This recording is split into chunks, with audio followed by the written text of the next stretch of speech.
Very good afternoon to everyone. Sincere thanks to the organizers of SORCON, Dr. Sabir Chikani and everyone for doing this wonderful meeting and inviting, especially as endocrinologist in a rheumatology meeting. Thank you, sir, for the kind introduction, and thank you everyone for being here. I think the organizers, they are very smart people. They have deliberately kept this session post-lunch so that you can enjoy good Gujarati lunch, and then we can have some gyan on this diet and obesity. So, how to change the slides? So my talk is basically weighty concerns, decoding obesity and transforming diets. So before I start, I think I should acknowledge my two good friends and colleagues who are both endocrinologists practicing in Dwarka. One is Dr. Deep Datta, who is going to be the next speaker after me. In our fraternity, we call him as sort of man of endocrine meta-analysis. You can see in his presentations a lot of good meta-analysis published in reputed journals. And another friend is Dr. Rajiv Singla. So a lot of these slides and materials that I will be presenting today is actually provided by both the friends. So I will be speaking about definition of obesity. Then, there's a question why we are actually getting fat. The concept of calorie restriction, diet therapy, different approaches. We can discuss various diets like Mediterranean diet, ketogenic diet, Paleolithic diet, which diet is best for which person, little bit about exercise, and then finally the summary. So this is the definition which is given by the Obesity Medicine Association. It defines obesity as a chronic, progressive, relapsing, and treatable multifactorial neurobehavioral disease. So this is important. This is a neurobehavioral disease wherein an increase in body fat promotes adipocyte tissue dysfunction, abnormal fat mass physical forces, and eventually resulting in adverse metabolic, biomechanical, and psychosocial health consequences. So you can see the definition is so complex. The disease is much more complex than this.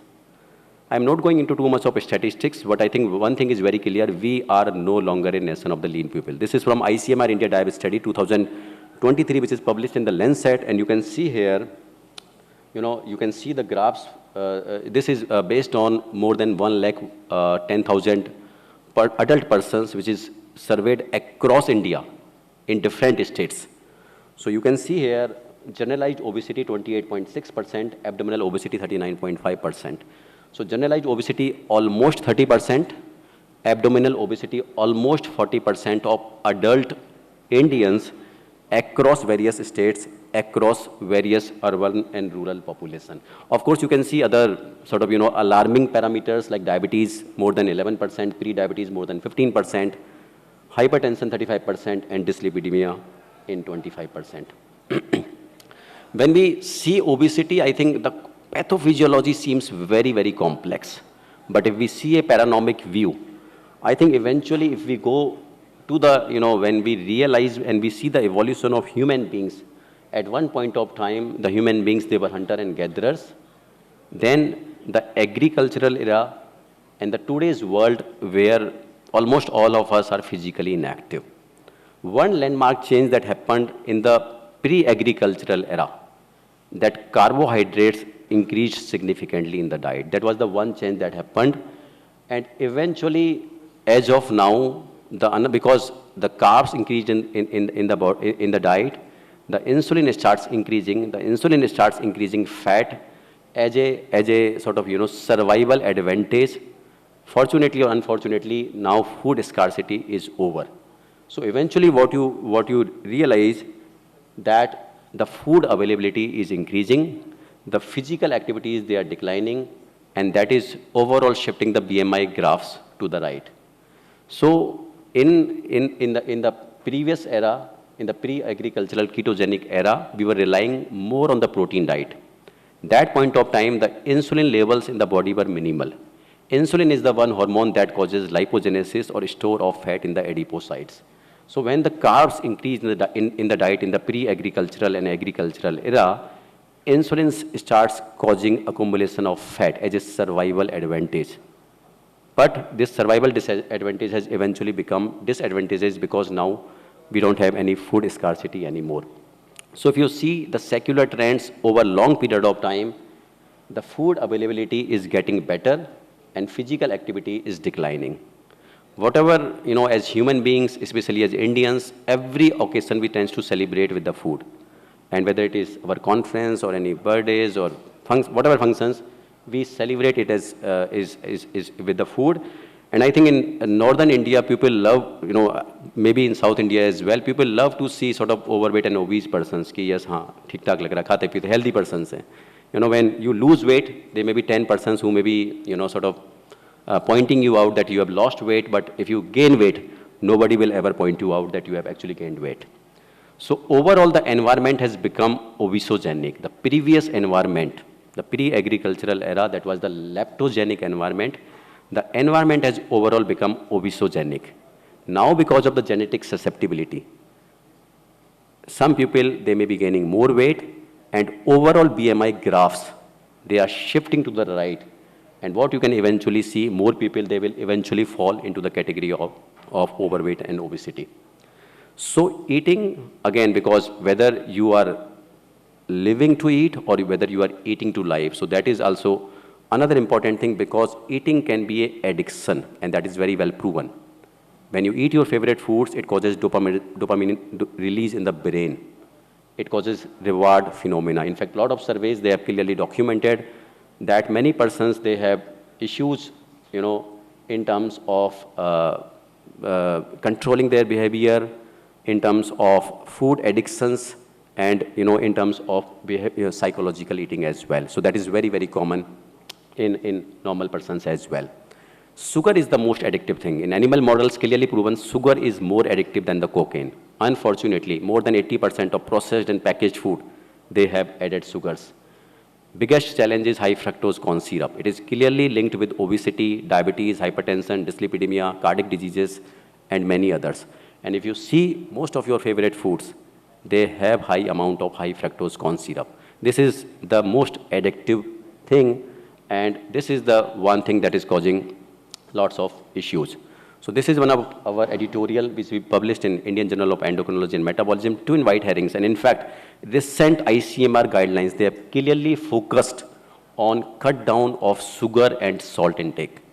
Sugar is absolutely not necessary for your body. Your body can produce your own glucose. No safe limit for the sugar intake. The recent ICMR guidelines published 1 month back, they are clearly indicating no added sugars for any of the food for children less than 2 years of age. Because once we start weaning them, we tend to add a lot of sugar in cow's milk, buffalo's milk, other foods for the baby. That is the time they are developing maximum addiction to the sugar. So ICMR is very clear, no added sugar for any of the food for infants and toddlers less than 2 years of age. Your mother's milk also does not have any added sugar. It has natural sweetener, that is the lactose. Not only that, the ICMR guidelines, they're also focusing on cutting down the sugar intake for the adults also, chini kam, or maybe no chini. Another problem with the Indian diet is high carbohydrate intake in the diet. If you see for Caucasians, for other populations, maybe around 50% of calories they are taking from the carbohydrates. But if you see, this is the STARS study published in BMJ by Dr. Sasank Joshi and his group, and what you can see, whatever part of India you belong to, you have almost 65% of calories coming from the carbohydrates. So you may have a lot of differences between South and North India, but I think this is uniformly combining all of us, high carbohydrate intake. The first concept about weight loss and diet is the calorie restriction. This is one of the very landmark experiment which is published from University of Wisconsin in the Nature group of journals, and 30% calorie restriction over long period of time, when it started early in the life, could prolong the life in rhesus monkeys. It could increase the life expectancy by 2 years in male monkeys and 4 years in female monkeys. So you can see these two rhesus monkeys, both are 27-year-old. One left-hand side was allowed ad limitum food intake. Right-hand side, you can see 30% calorie restriction for 20 years, and it was started at the age of 7 years. And you can see at the end of 20 years, that monkey is looking much younger, much youthful, better facial features, and better posture. So the calorie restriction is one that clearly, in that experiment was able to prolong the life of rhesus monkeys. Anyone heard about this island, Okinawa Island in Japan? Why it is famous? Yes. So, yes. So this is so-called world's blue zones, exceptional hot spots where people live long, healthy and happy lives.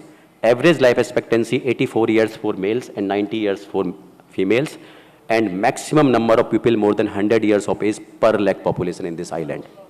So there's a famous line in this island, Hara Hachibu. What is the meaning? You can Google. Hara Hachibu. So this is the message of the day today. So this is Okinawa philosophy. You stop eating when you are 80% full. And this is there in their culture. This is told, you know, if their elder people, when they are eating with the youngsters, they speak this line. They, you know, when I was in the school, before we start our meal, we used to speak bhojan mantra. So similarly, they always speak Hara Hachibu before they start their meal. Means they stop when they are 80% full. I think the catch lies how to realize that you are 80% full. Because by the time a person like me realized that I'm 80% full, I'm actually 125%. Because sometimes when you are eating so fast. So calorie restriction is an integral part of the culture for the Okinawa people. And there's no fat, diet or media pressure that is actually involved in the choice to follow Hara Hachibu. And it is going for centuries. No calorie counting involved. And they are tuned their body. They know when to stop. I think that is the crux. So when we talk about goals of weight loss therapies, we want to reverse diabetes and metabolic complications. We want to reverse mechanical issues, like we want to decrease osteoarthritis and its morbidities. And for patients, the cosmetics is a big thing. So this is the overall approach, initial assessment. Then for initial few weeks, you can simply start some caloric restriction, unsupervised medical nutrition therapy, then supervised medical nutrition therapy, and then we are going to have talks on pharmacotherapy and bariatric surgery. The problem is the solution is not straightforward and the clinical response varies from person to person. So when you see these persons, I think sometimes we discuss what should be your goal, what is the ideal weight. I think we forget about that. We set smaller, realistic goals. That is important. We go for practical and sustainable. Diet or exercise, both are important. In the initial part, especially for persons with higher BMI, diet is more important, but if you want to sustain that weight loss or you want to continue that weight loss, exercise becomes more important. Few things, please don't become judgmental. It is a very difficult disease to treat for the patients, for the physicians as well, and there can be many steps of failures before somebody loses weight. So I think this, and our job is primarily to help them out. One particular diet may work for one person, may not work for the another person. So why different response? It is likely because of genetics. My adipocytes may be different, somebody else's adipocytes, they may be different. The basal metabolic rate is genetically determined, and personal fat threshold is genetically determined. And that is one reason that probably the same environment would not result in the same response for different genetic background, and no standard diet for weight loss. Basic things start from today. Start caloric restriction. Snacks, they are the major culprits. If we start counting calories, we will also realize snacks, they are the major culprits. 6-meal pattern is no longer recommended. Whatever diet they want to follow, consistency is the most important step. When you start somebody on lifestyle intervention, the initial few weeks, there may be absolutely no weight loss. And that can be simply because of redistribution. They may gain more muscle mass. They may realize that waist circumference is decreasing, but the overall weight may remain the same. Similarly, you can see there are many phases of plateau, then some fall, then plateau. The pattern is more or less similar. The response can vary from person to person, but the overall pattern is same. Diet therapy, the diets which are less efficacious, they can be easy to follow. They can be more sustainable. On the contrary, the persons who are more dedicated, they can go for more efficacious but difficult to follow diets. And most important principle at the end of the day, you have to restrict or decrease calories. That is the important thing. So this is the suggested diet ladder, that you can start with low calories. Then you can further go ahead for low carbs or intermittent fasting, ketogenic diet, or sometimes formula-based diet. So overall, two principles are low caloric and low carbohydrates diet. I told you insulin and carbs, they are the multipliers. So eventually at the end of the day, you have to suppress insulin levels to stop lipogenesis. Or if person has to burn their fats, the insulin levels, they have to be suppressed. Just with low calorie diet and you don't decrease the carbs, what happens? The body is not able to utilize fat as a source of energy. And that point of time, they start developing a lot of cravings and weakness. So if you want to stop that cravings and weakness, you have to eventually decrease the carbohydrates in the diet. So these are various different diets. I'm not going into too much of detail, but you realize eventually the more efficacious diet, they have less carbohydrates in the diet. So like we can start with the Mediterranean diet. This is like the people who are living in the Mediterranean sea belt, what they typically follow, and it is something like 30 to 40% of carbohydrates. When you go more aggressively, Paleolithic diet, it is something what our ancestors, human hunter-gatherers, they were following lots of years back. This is our own publication in European Endocrinology. We have given the menu for vegetarian Paleolithic diet as well. So this is what is recommended in the Paleolithic diet. And the ketogenic diet is more aggressive. You don't even allow the fruits because that is also has carbohydrates. So ketogenic diet has something like less than 10% of carbohydrates for overall calories. This is our publication about ketogenic diet in various endocrine disorders and vegetarian ketogenic diet menu as well. Then you can have other things like intermittent fasting, formula diets, and some sort of, different permutations, combinations as well. What is the best diet for weight loss? Anyone? I have discussed so many diets, Mediterranean, ketogenic, Paleolithic. So at the end of the day, it really doesn't matter. What really matters that different dietary strategies, they result in similar weight loss in the unselected population over the long term. Most important thing that they should be looked at multitude of options. And whatever the individual find, whatever diet is best suiting to him or her, and they should stick to that. They should be persistent and adherent on that particular diet. I think I can skip this exercise part apart. The exercise, the most important thing is start slow, sustain the gains, and then scale fast. This is the motto for the exercise. And this, I think, so just to summarize my talk, overall the BMI of the nation is rising. People are getting more overweight and obese. Sugar is addictive. New ICMR guidelines, no added sugars for children less than 2 years of age. Always read the food labels. They tends to confuse us.